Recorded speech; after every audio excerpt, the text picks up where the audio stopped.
The Stalking Fields. It's like that movie The Hunt, except with a light military and PTSD angle.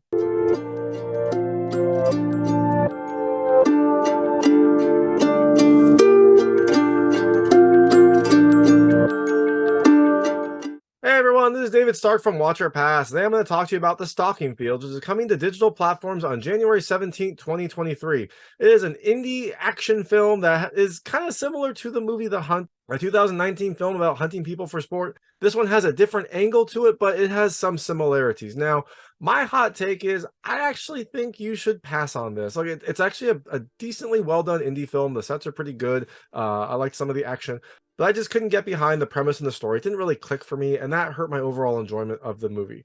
But I'm going to tell you a little bit more about the film, a few things I liked, a few things I didn't like, and talk a little bit about the ending. I'll have to go into that to explain some of the things I didn't like. So, as you can imagine, there will be spoilers in the ending section of the film. I will give you a clear heads up when that happens. Before that, I'll keep it vague. I won't really spoil anything about the movie. But when I get to the spoiler section, I will let you know, and you can turn this off or keep going. It's up to you. So in the Stalking Fields, you have an ex-operative, I think he was a Navy SEAL, named Woodman, who had a really bad mission, a really kind of terrible mission situation, and then had some personal issues, and is just kind of like out of the game, I guess. He doesn't really want to continue operating. He just is kind of trying to live his life. He seems like he's dealing with some depression from this. So he is brought into this, I guess, secret black ops program to try to reinvigorate veterans who have had these traumatic experiences, trying to get them back in the field, trying to get them fit to fight. And it's a very unconventional way of going about it, and it's one that causes a lot of stress, a little bit of action, and just kind of an overall intense scenario. So things I liked about this movie. The first, hey, look, I liked the setting. This film is set in like these, this backwoods area. It's a really kind of nice forest environment. It really kind of feels like an isolated place. You've got some debris here and there, which sets up some nice encounters and things like that. But overall, the setting is really, really well done. I also really liked the talk that some of the people are operating out of. It looks, pretty good. It looks really good for an indie film, and it really kind of helps set the mood. And it's a nice contrast of that with the forest that a lot of this takes place in. The second thing I liked are some practical effects. There are practical effects in some of the hand-to-hand combat, and some of the knife play, things like that. There are some CG moments, and more so towards the end, which are decently well done. It seems like a nice mix of practical and CG. The CG is a little distracting, especially towards the end, but overall, I thought the filmmakers did kind of a smart use of their budget and a smart use of like going for practical effects where they could, and then doing some CG when they needed to. So things I didn't like as much about this film. The first is the dialogue. Look, it just didn't feel very natural, and some of the writing, it just didn't really connect with me. Some of the conversations, especially in the stressful situations, feel very, very staccato. Like people will kind of have outbursts randomly and then go quick back to like calmer scenarios. It didn't feel natural, it didn't flow very well. And so, for something where you're really trying to connect with the characters, having dialogue that doesn't really help you connect to them didn't really help my overall enjoyment of the film. Now, the second two things are going to deal with the story, so I'm not going to get into the ending until the last one, but this might be a place where you want to peel off if you don't want to know anything about the film. Again, the film is The Stalking Fields. It comes to digital on January 17th, 2023. But if you're along for the ride, let's get into some spoilers. So the second thing I did not love as much is the overall premise. Look, this film is similar to the 2019 film The Hunt, where you have, I believe it was like some rich uh people who would like kidnap civilians and then like put them out to hunt them for sport. That had a really, I don't know, fun is the right word, but it had an interesting premise, and it had a lot of really great writing, a lot of really kind of fun, sarcastic humor to it, and I really, really enjoyed that movie. This film, the premise is that you have this operative who is going through going through some pretty terrible life situations. He had a really bad mission. He lost his wife and child, and so he is just not ready to go back in the field. And so there's this secret program to try to get them back into the field. But the way they do that is apparently they kidnap civilians and then put them into the forest with no weapons, and then the operative is just supposed to like hunt them, and I guess that is how they get back to fighting. It just didn't really, I don't know, it didn't seem like a solid premise for this overall situation.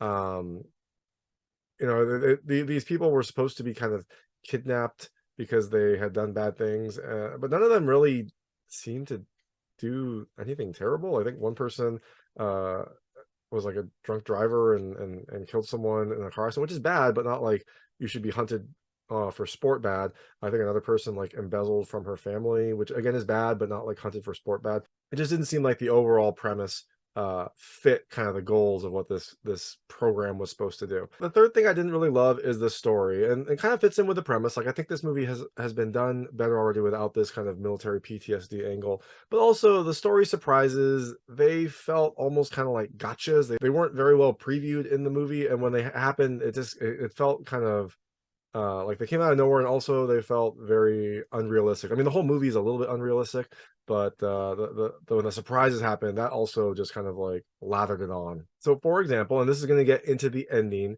so you might this is really when you probably want to turn it off. As Woodman is kind of like going through this process. Essentially, they have these five civilians, they release them into this forest, and then after a certain amount of time, Woodman and a couple other military operatives go out to hunt them. And the main person is Woodman. Woodman is supposed to like get over his PTSD by slaughtering innocent people. So they are trying to like have him do it, but everyone else is pretty trigger happy. So part of the film is like trying to prevent those people from shooting the civilians so that Woodman can get it. But uh, early on, Woodman starts kind of betraying the operatives around him. So Woodman is with a small team and they're about to kill someone, and then Woodman like just kills the two people with him. He like punches someone in the throat and they choke, and then he like stabs someone else. So it's I mean, I guess maybe they are more culpable than these random civilians, but it is strange that he is protecting like one or two civilians by murdering other military operatives. But anyway, as he's doing this, he also kind of pretends to hunt the other people. And you can kind of tell he is not very serious in this, because there's one scene where he's like aiming to shoot someone and he shoots and it hits a tree. And there's another scene where he pretends to like slit someone's throat, but it's not very well done. Like he cuts his cheek and you can see some blood, but there is definitely not that much blood. I would assume if you slit someone's throat, there would be a lot more blood, and there's just a little bit of blood coming out, and the person just kind of like slumps over rather than, I don't know, move at all or look surprised. So Woodman is trying to kind of like play the game and keep these people alive. And these people are not given very much to help them. So the whole premise of this film is it's this. I guess there's an Israeli doctor operative person who is kind of overseeing this with the help of some U.S. military folks. Someone I think had an army uh, name tape on them, so I guess presumably army. And they are using this program to help veterans who have PTSD to get them back in the fight. And so by doing this, they're trying.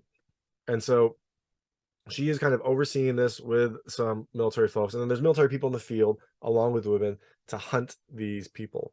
So eventually, after Woodman takes out like all the operatives, there are essentially three civilians left. There's Chris, who got injured early by one of the other civilians. There's Sara, who's been kind of in the thick of it, and then there's her friend who like ran off earlier, and we haven't really seen from since. So Woodman goes to the talk and just starts like taking everything out, just brrr, like taking everyone out. He shoots the main like Israeli lady, and she kind of slumps over, and then uh, goes off to try to hunt other people.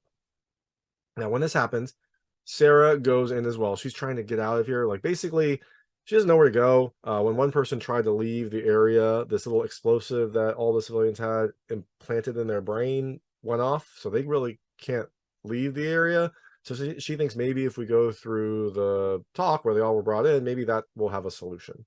So she goes into looking around, and that's when she encounters this one of the other civilians who had like run away earlier. He's been kind of the voice of reason throughout most of this, and he is like trying to convince her like everything's okay, like what's going on. But while he's talking about this, he says Woodman's name, and she's like, how do you know his name? He's like, oh, some other people were talking about him earlier, I overheard it. Like, what are you doing, Sara? Like, put the gun down.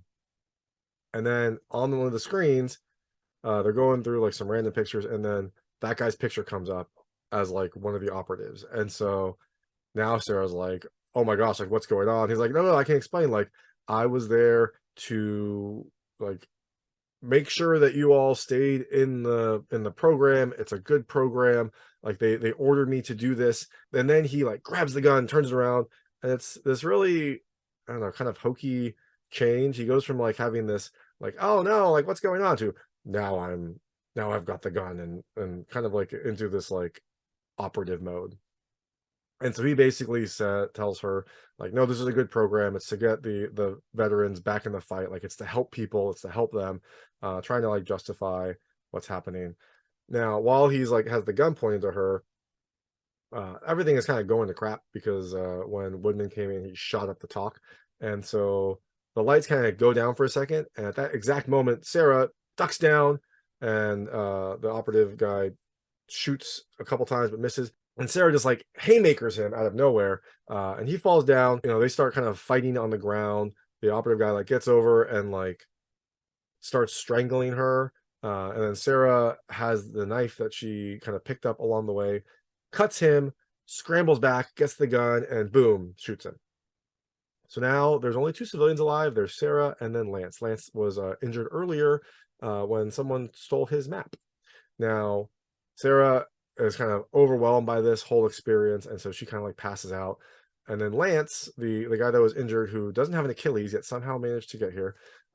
He wakes her up. It's like, Sara, like, and she is very confused because look, one of the people that she trusted is now part of the program. She doesn't know what to think. But Lance convinces her like that Woodman was good. He helped him. He like tried to save him. He's trying to bring the program down from the inside. So I guess that's his whole angle. He like is trying to dismantle this black site evil program by, I guess, killing everyone. Um, so he convinces Sara that everything is fine. And then Woodman comes in and he's like, we have to go, like they're coming. But when this happens, the Israeli lady that is kind of overseeing this program, who Woodman did shoot in the stomach, calls into the talk and like is giving him a message. And this was interesting because they had this like filter on her voice to, I think because the connection was supposed to be bad, but it made it really tough to follow the conversation. I had to watch this a couple times to kind of get the gist of it.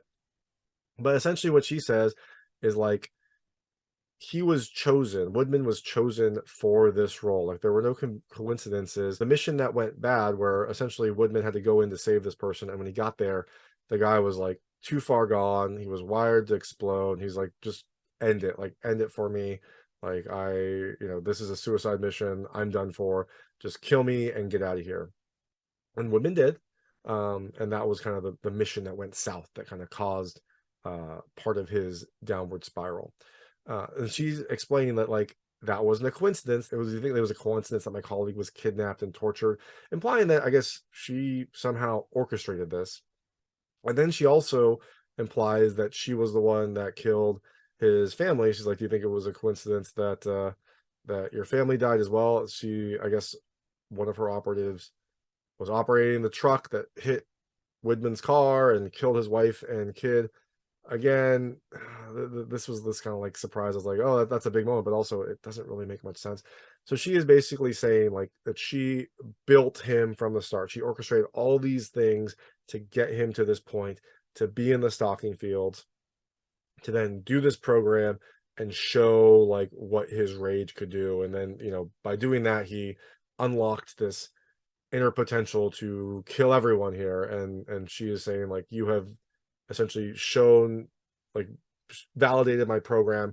Now I have what I need to get those bureaucrats to really fund this, which I don't really know. Like, do you think you could get someone to fund this program where the person kind of went berserk and killed everyone and also like killed American people? It seems like a very far-fetched job. Maybe she knows some other people that would fund it, but so she's basically implying like, or thank you for like giving me the data I need, and now go live your life. And if you ever want, and then I think she ends it by saying like, if you ever want to come back to the stalking field, let me know. So I guess that was the premise. The whole goal was to kind of make him go into berserker mode. Again, it doesn't really feel like a really great conclusion to the story. And then what happens next is, as after this, you hear these like alarms, and you hear this like computer voice saying like QRF is coming, the quick response force, I think, is coming. They're there to, I guess, I think they were there to extract people, or extract someone, but now it sounds like they're there to probably clean up the mess. And so this QRF force is coming, and Woodman looks at Sara, who is this civilian who has killed one person. She killed one person in a very kind of rough hand-to-hand fight by shooting him. And he like, she's like, what do we do? And he hands her the gun and says like, you've got this, which is a callback to an earlier scene when he was trying to deal with his own issues with the mission, and his wife handed him a gun saying like, you've got this. So he hands the Sara person this gun saying, you got this, and she like picks it up and cocks the gun, and that's the movie. That's the end.